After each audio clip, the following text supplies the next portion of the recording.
Sie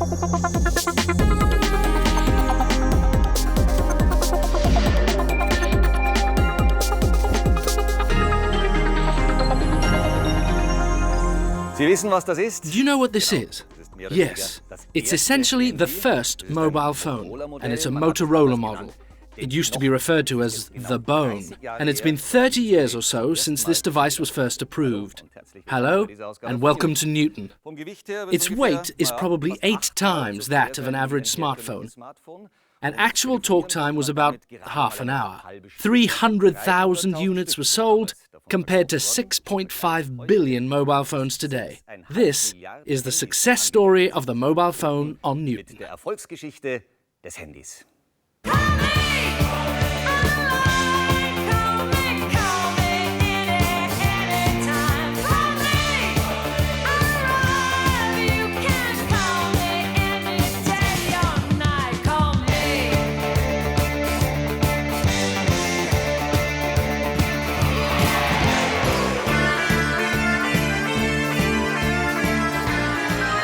Today, the mobile phone is much more than a telephone.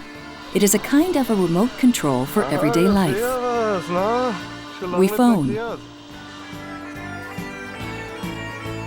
We surf. We play. We listen. We take pictures.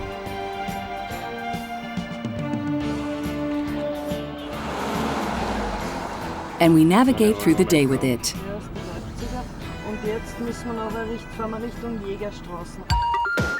The era of the mobile begins on September 21st, 1983. The Motorola Dynatac 8000X is approved in the USA. The device was developed by Motorola engineer Martin Cooper. In the span of a year, the mobile phone weighing just under a kilo sells 300,000 times.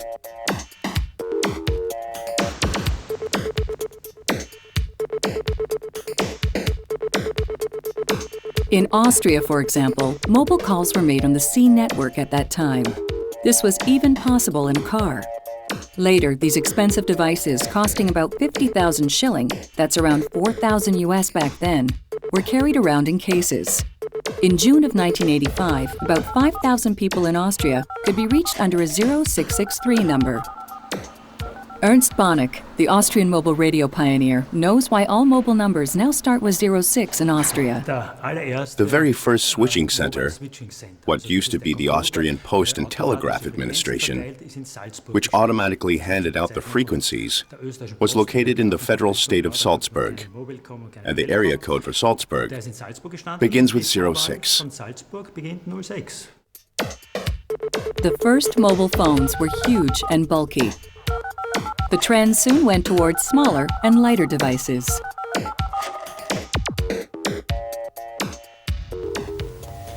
This is the smallest mobile phone presently available in Great Britain. It is 18 centimeters long, 8 centimeters wide, and 2.5 centimeters thick. And it's in fact a pocket phone. With a weight of only half a kilo, this model caused a small sensation in the late 80s. According to the sales manager of this company, smaller casings would not be possible in the future.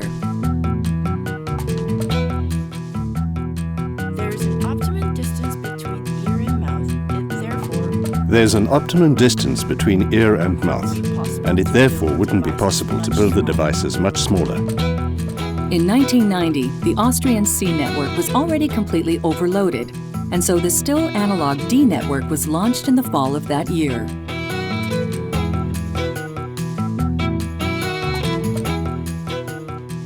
To be reachable anytime and anywhere has become a modern status symbol. It makes us feel important.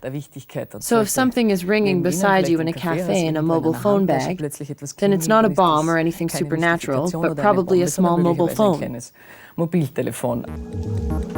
The time was ripe for a worldwide mobile phone network. Engineers were working tirelessly to make it possible to phone anytime and from anywhere to every country on Earth. Back then, the market was still dominated by Nokia and Motorola.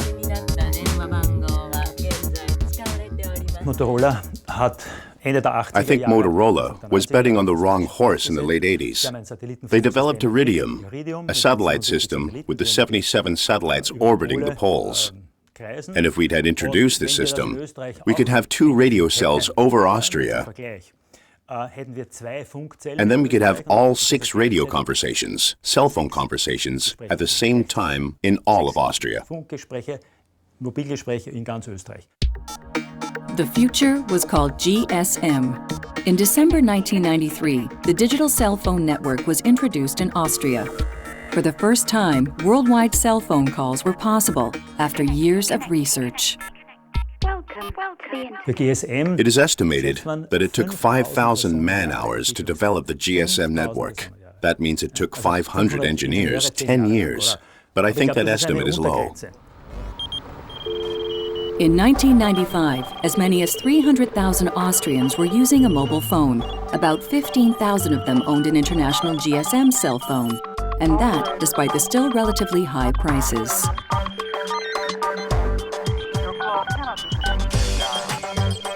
The so-called mini-mobiles that fit into any bag cost 7,000 shilling then, or about 300 US. And every call was still charged separately. The new models were available in various colors. They offered different ringtones.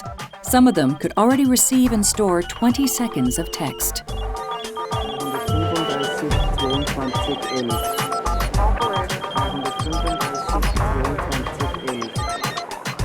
In the late 90s, 3.5 million Austrians were phoning on the digital worldwide GSM network.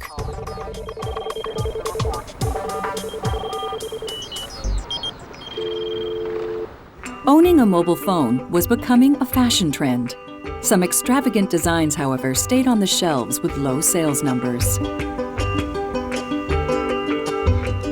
New additions for cell phones, such as the telephone card, sold much better. The mobile phone was becoming a toy. You can write SMSs and even surf on your cell phone. In May 2003, the third generation of cell phone networks was launched in Austria, UMTS, with a considerably higher transmission rate.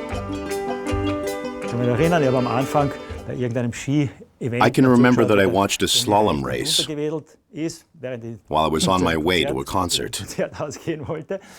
I could watch TV on my mobile. The reception wasn't excellent, and the display was so small that I could hardly see anything. But it was a flexible data transfer. And therein lies the important advantage of UMTS. It's a time of change. The first mobile phone providers were being sold or changing their names. The fees had gone down considerably. Phoning had become as popular and affordable as never before.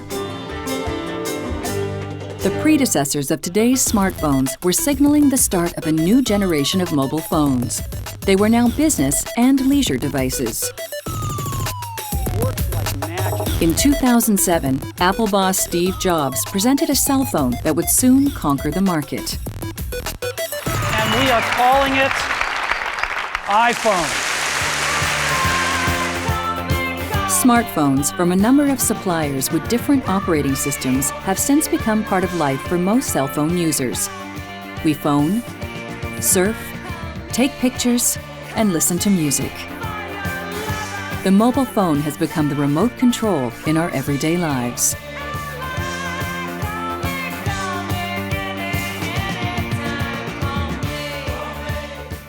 And if the trend continues, in a year's time, there'll be as many mobile phones on the market as there are people. That is 7 billion. And week after week, new options, new functions are being added. For example, research is being done to develop mind-controlled smartphones. In California's Silicon Valley, researchers are currently developing the next generation of mobile phones, and we were allowed to watch. The Silicon Valley lies 30 kilometers south of San Francisco. Rumor has it it's being renamed Smartphone Valley. Innovations are developed behind closed doors. Access is strictly prohibited.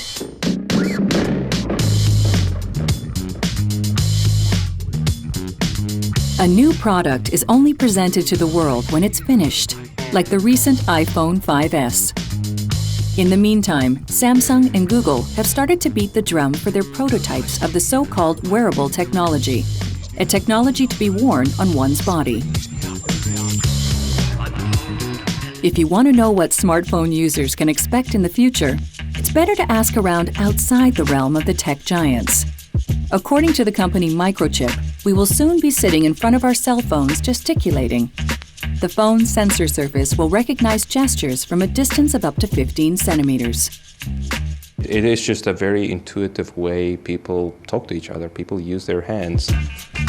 Gesture control is to be directly built into the cell phone. In front of me, I have a keyboard with basically the sensing area below the keys itself. So I can move my hand very fast. I can do circles, and it will track it quite easily. So the system is quite fast to track your hand.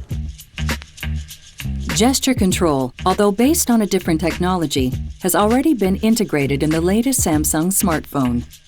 Is the competition soon going to follow suit?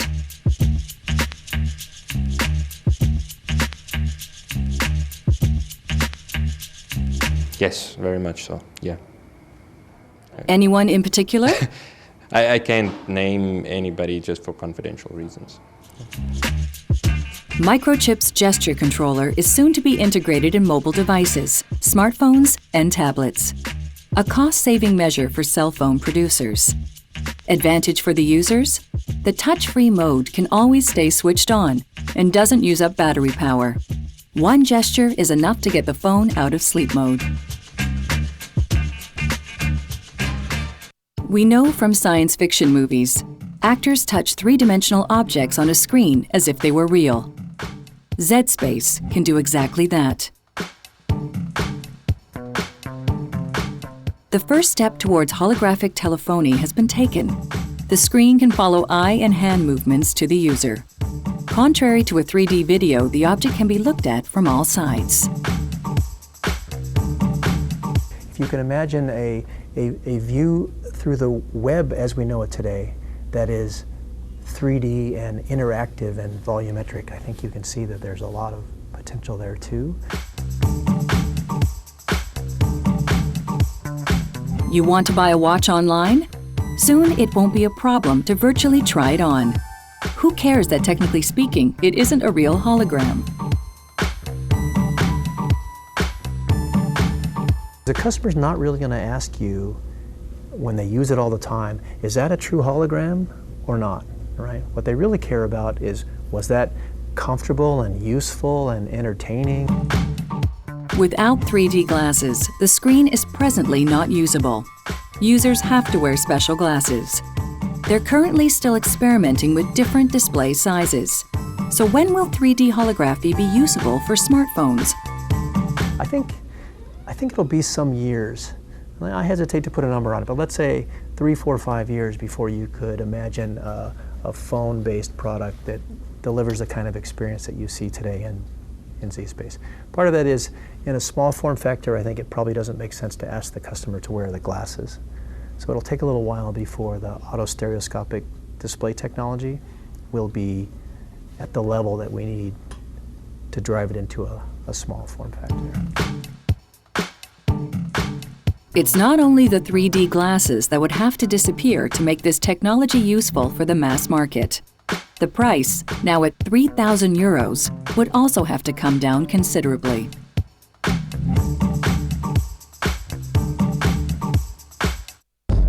To control a computer with the power of one's thoughts, that's the objective of a brain-computer interface. The market leader in this field is NeuroSky. The company has developed a headset which measures brainwaves with the help of sensor contacts on a person's head. Mind Control is already available as an app for several smartphones. It is mainly used for concentration or relaxation games.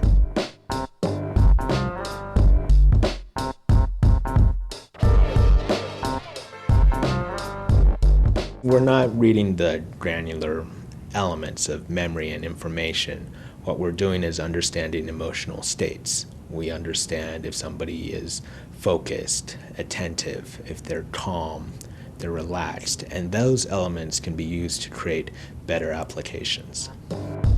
Together with neuroscientist Ruggero Scorcioni, an application was developed that transfers calls automatically to the voicemail box in case of mental overload. You can see here, the blue bar is my availability to receive phone call. So if the bar is below the threshold, now my availability, like right now, I'm not available to take phone calls, and the button here is red and the filter is on. This function is not yet available on the market, but technically it would be possible, even if it sounds like science fiction.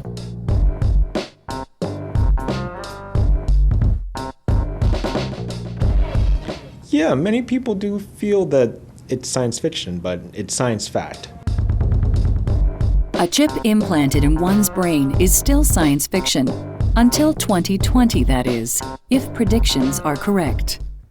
It's not only in the US, but also in Europe that extensive research is being done in the field of mobile phone communication. For example, at the Technical University in Vienna, researchers are working on development of a new mobile phone network. While we're now partly phoning on LTE, which is already 7 times faster than UMTS, researchers at the university are working on LTE Advanced. Let's see what that looks like. LTE Advanced, the cell phone network of the future, is being tested here. So far, it's only been possible in cities to communicate via LTE. In 2 years' time, it's supposed to be available for 60% of Austrians.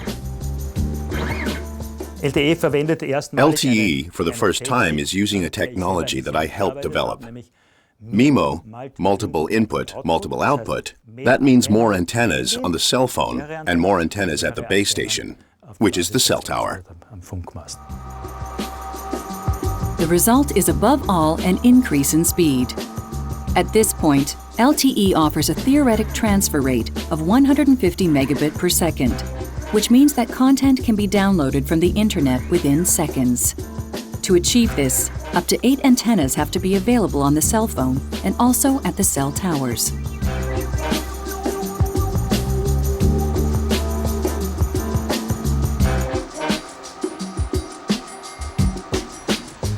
On the roof of the Technical University in Vienna, researchers are showing us in a test how fast the already available LTE network is in its present state in comparison to UMTS.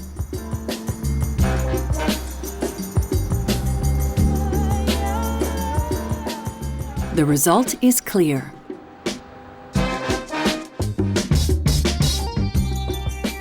The LTE data rate will be high enough to enjoy videos in HD quality. And in the case of the interactive web content, the time it takes from the click of the mouse to download content will be considerably shorter than in UMTS. Experts assume that the transfer rate of LTE will be 5 to 7 times faster than it is now.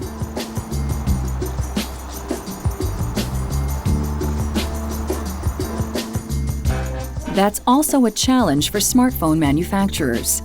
They now have to fit more antennas into the small casing of a cell phone.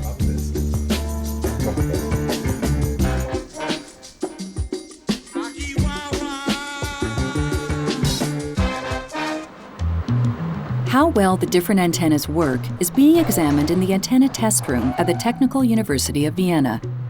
The scientists are measuring the cell phone in all directions.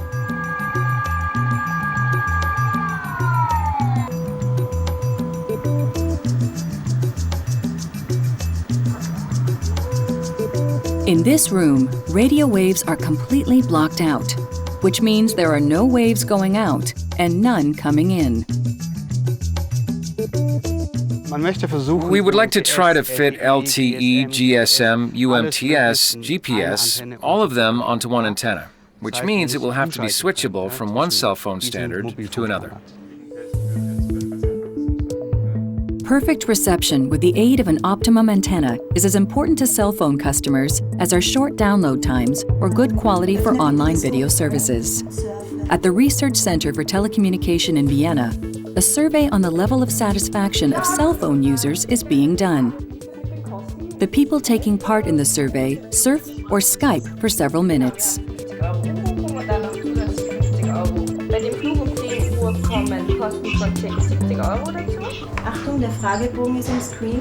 Their answers are then evaluated.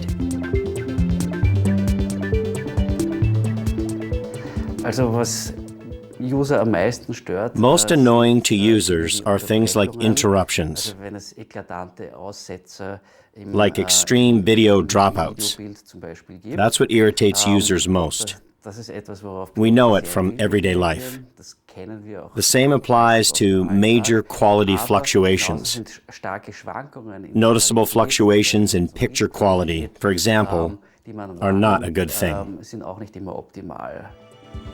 Based on these results, cell phone providers and manufacturers are tailoring their products to the expectations of their customers. That's probably also the reason why researchers are constantly developing new applications for smartphones. In the future, a cell phone camera may not only be used for taking pictures, but also as a remote control for appliances in one's vicinity. In technical jargon, this is called augmented reality. You hold the smartphone so it faces the screen, and you can start videos with your cell phone.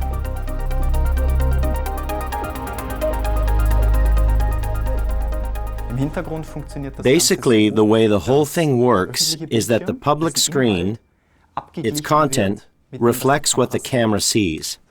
First, it has to be determined what the camera is pointing at. And as soon as it's determined which screen it's pointing at, then the push of a button or a touch-screen interaction can be transferred to an action on this other screen. This way, you can, for example, press buttons on the screen that is further away with your cell phone. What looks like science fiction here could soon be reality on your cell phone.